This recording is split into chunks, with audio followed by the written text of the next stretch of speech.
The Critic as Artist, with some remarks on the importance of doing nothing, by Oscar Wilde. A Dialogue, Part 1. Persons, Gilbert and Ernest. Scene, the library of a house in Piccadilly, overlooking the Green Park. Gilbert at the piano. My dear Ernest, what are you laughing at? Ernest, looking up, at a capital story that I have just come across in this volume of reminiscences that I have found on your table. Gilbert, what is the book? Ah, I see. I have not read it yet. Is it good? Ernest, well, while you have been playing, I've been turning over the pages with some amusement, though, as a rule, I dislike modern memoirs.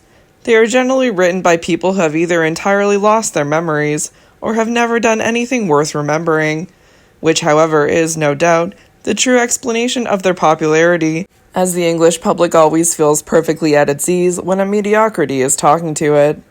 Gilbert, yes, the public is wonderfully tolerant. It forgives everything except genius. But I must confess that I like all memoirs. I like them for their form, just as much as for their matter.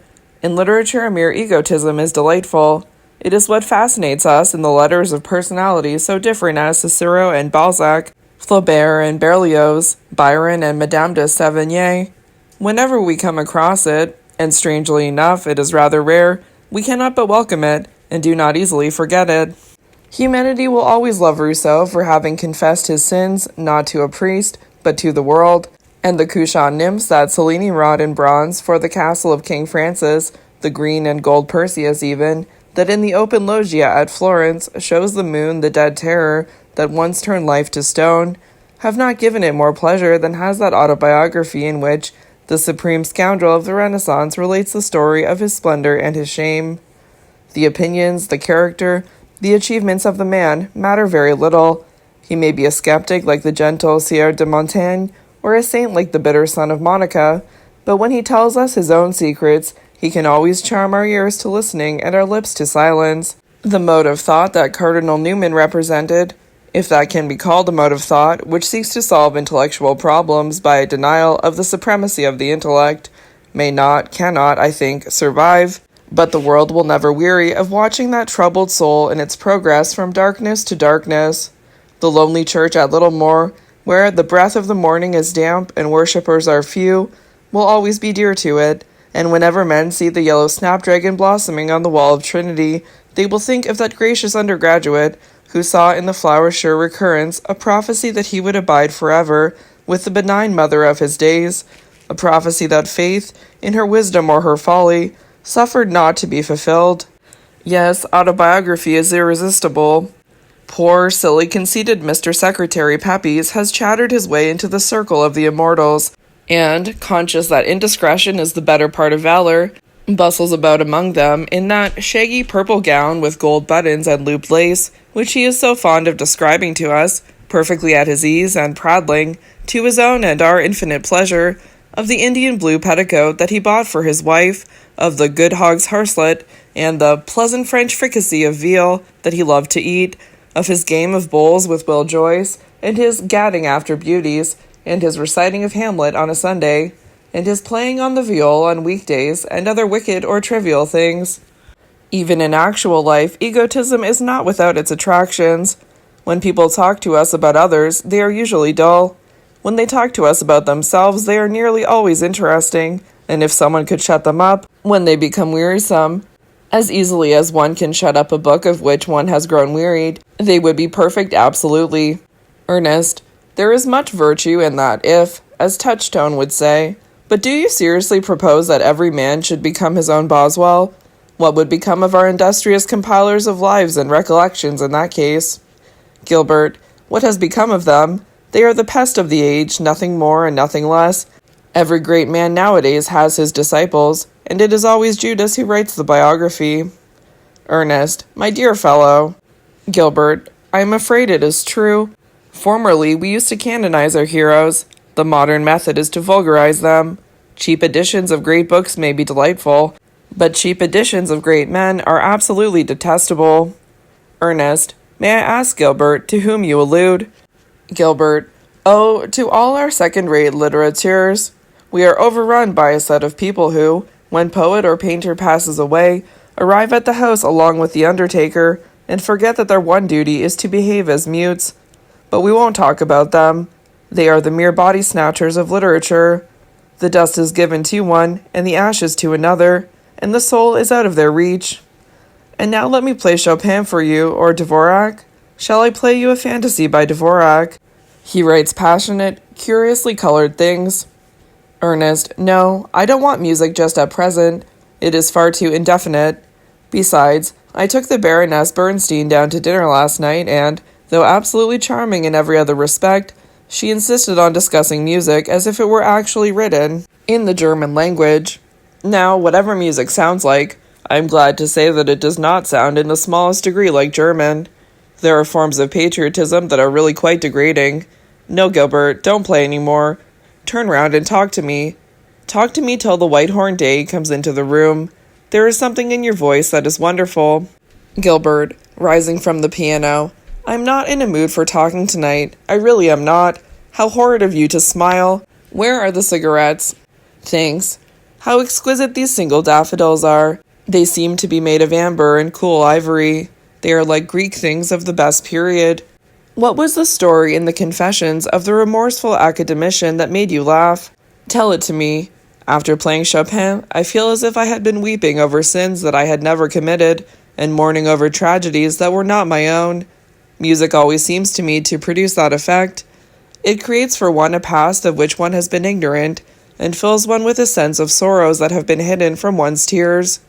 I can fancy a man who led a perfectly commonplace life, hearing by chance some curious piece of music, and suddenly discovering that his soul, without his being conscious of it, had passed through terrible experiences, and known fearful joys, or wild romantic loves, or great renunciations.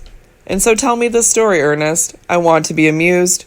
Ernest: Oh, I don't know if it is of any importance, but I thought it a really admirable illustration of the true value of ordinary art criticism. It seems that a lady once gravely asked the remorseful academician, as you call him, if his celebrated picture of A Spring Day at Whitley's, or Waiting for the Last Omnibus, or some subject of that kind, was all painted by hand. Gilbert: And was it? Ernest: You are quite incorrigible. But seriously speaking, what is the use of art criticism? Why cannot the artist be left alone, to create a new world if he wishes it, or if not, to shadow forth the world which we already know, and of which, I fancy, we would each one of us be wearied if art, with her fine spirit of choice and delicate instinct of selection, did not, as it were, purify it for us, and give to it a momentary perfection. It seems to me that the imagination spreads, or should spread, a solitude around it, and works best in silence and in isolation. Why should the artist be troubled by the shrill clamor of criticism? Why should those who cannot create take upon themselves to estimate the value of creative work? What can they know about it? If a man's work is easy to understand, an explanation is unnecessary. Gilbert: And if his work is incomprehensible, an explanation is wicked. Ernest: I did not say that. Gilbert: Ah, but you should have. Nowadays, we have so few mysteries left to us that we cannot afford to part with one of them. The members of the Browning Society, like the theologians of the Broad Church party, or the authors of Mr. Walter Scott's Great Writers series, seem to me to spend their time in trying to explain their divinity away. Where one had hoped that Browning was a mystic, they have sought to show that he was simply inarticulate. Where one had fancied that he had something to conceal, they have proved that he had but little to reveal. But I speak merely of his incoherent work. Taken as a whole, the man was great. He did not belong to the Olympians, and had all the incompleteness of the Titans. He did not survey, and it was but rarely that he could sing. His work is marred by struggle, violence, and effort, and he passed not from emotion to form, but from thought to chaos. Still, he was great. He has been called a thinker, and was certainly a man who was always thinking, and always thinking aloud. But it was not thought that fascinated him, but rather the processes by which thought moves. It was the machine he loved, not what the machine makes. The method by which the fool arrives at his folly was as dear to him as the ultimate wisdom of the wise.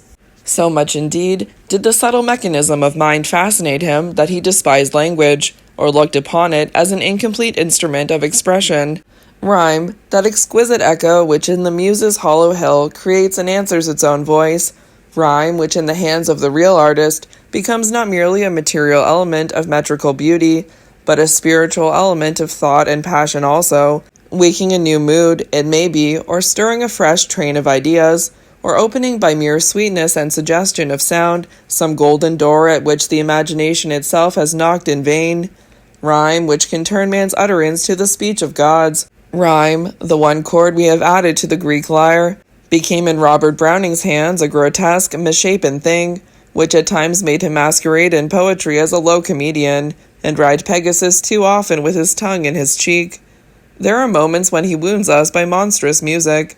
Nay, if he can only get his music by breaking the strings of his lute, he breaks them, and they snap in discord, and no Athenian tedics, making melody from tremulous wings, lights on the ivory horn to make the movement perfect, or the interval less harsh. Yet he was great, and though he turned language into ignoble clay, he made from it men and women that live. He is the most Shakespearean creature since Shakespeare. If Shakespeare could sing with myriad lips, Browning could stammer through 1,000 mouths. Even now, as I am speaking, and speaking not against him but for him, there glides through the room the pageant of his persons. There creeps Frau Lippo-Lippi, with his cheeks still burning from some girl's hot kiss. There stands dread Saul, with the lordly male sapphires gleaming in his turban. Mildred Thresham is there, and the Spanish monk, yellow with hatred, and Blugram and Benzera in the Bishop of St. Praxed's. The spawn of Setebos gibbers in the corner, and Sebald, hearing Pippa pass by, looks at Ottima's haggard face, and loathes her and his own sin, and himself. Pale as the white satin of his doublet, the melancholy king watches with dreamy, treacherous eyes too loyal Strafford pass forth to his doom, and Andrea shudders as he hears the cousin's whistle in the garden, and bids his perfect wife go down. Yes, Browning was great, and as what will he be remembered? As a poet? Not as a poet. He will be remembered as a writer of fiction, as the most supreme writer of fiction, it may be, that we have ever had. His sense of dramatic situation was unrivaled, and if he could not answer his own problems, he could at least put problems forth, and what more should an artist do? Considered from the point of view of a creator of character, he ranks next to him who made Hamlet. Had he been articulate, he might have sat beside him. The only man who can touch the hem of his garment is George Meredith. Meredith is a prose Browning, and so is Browning. He used poetry as a medium for writing in prose. Ernest, there is something in what you say, but there is not everything in what you say. In many points you are unjust. Gilbert, it is difficult not to be unjust to what one loves. But let us return to the particular point at issue. What was it that you said? Ernest, simply this, that in the best days of art there were no art critics. Gilbert, I seem to have heard that observation before, Ernest. It has all the vitality of error and all the tediousness of an old friend. Ernest, it is true, yes. There is no use tossing your head in that petulant manner. It is quite true. In the best days of art, there were no art critics. The sculptor hewed from the marble block the great white-limbed Hermes that slept within it. The waxers and gilders of images gave tone and texture to the statue, and the world, when it saw it, worshipped and was dumb. He poured the glowing bronze into the mold of sand, and the river of red metal cooled into noble curves and took the impress of the body of a god. With enamel or polished jewels he gave sight to the sightless eyes. The hyacinth-like curls grew crisp beneath his graver, and when, in some dim frescoed fane or pillared sunlit portico, the child of Leto stood upon his pedestal, those who passed by became conscious of a new influence that had come across their lives, and dreamily, or with a sense of strange and quickening joy, went to their homes or daily labor, or wandered, it may be, through the city gates to that nymph-haunted meadow where young Phaedrus bathed his feet, and lying there on the soft grass, beneath the tall wind-whispering planes and flowering Agnus Castus, began to think of the wonder of beauty, and grew silent with unaccustomed awe. In those days the artist was free. From the river valley he took the fine clay in his fingers, and with a little tool of wood or bone, fashioned it into forms so exquisite that the people gave them to the dead as their playthings, and we find them still in the dusty tombs on the yellow hillside by Tanagra, with the faint gold and the fading crimson still lingering about hair and lips and raiment. On a wall of fresh plaster, stained with bright sandix or mixed with milk and saffron, He pictured one who trod with tired feet the purple white-starred fields of asphodel, one in whose eyelids lay the whole of the Trojan war, Polyxena, the daughter of Priam, or figured Odysseus, the wise and cunning, bound by tight cords to the mast-step, that he might listen without hurt to the singing of the sirens, or wandering by the clear river of Acheron, where the ghosts of fishes flitted over the pebbly bed, or showed the Persian in trews and mitre, flying before the Greek at Marathon, or the galleys clashing their beaks of brass in the little Salaminian bay. He drew with silver point and charcoal upon parchment and prepared cedar. Upon ivory and rose-colored terracotta he painted with wax, making the wax fluid with juice of olives, and with heated irons making it firm. Panel and marble and linen canvas became wonderful as his brush swept across them, and life, seeing her own image, was still and dared not speak. All life indeed was his, from the merchant seated in the marketplace to the cloaked shepherd lying on the hill, from the nymph hidden in the laurels and the fawn that pipes at noon, to the king whom, in long green-curtained litter, slaves bore upon oil-bright shoulders, and fanned with peacock fans.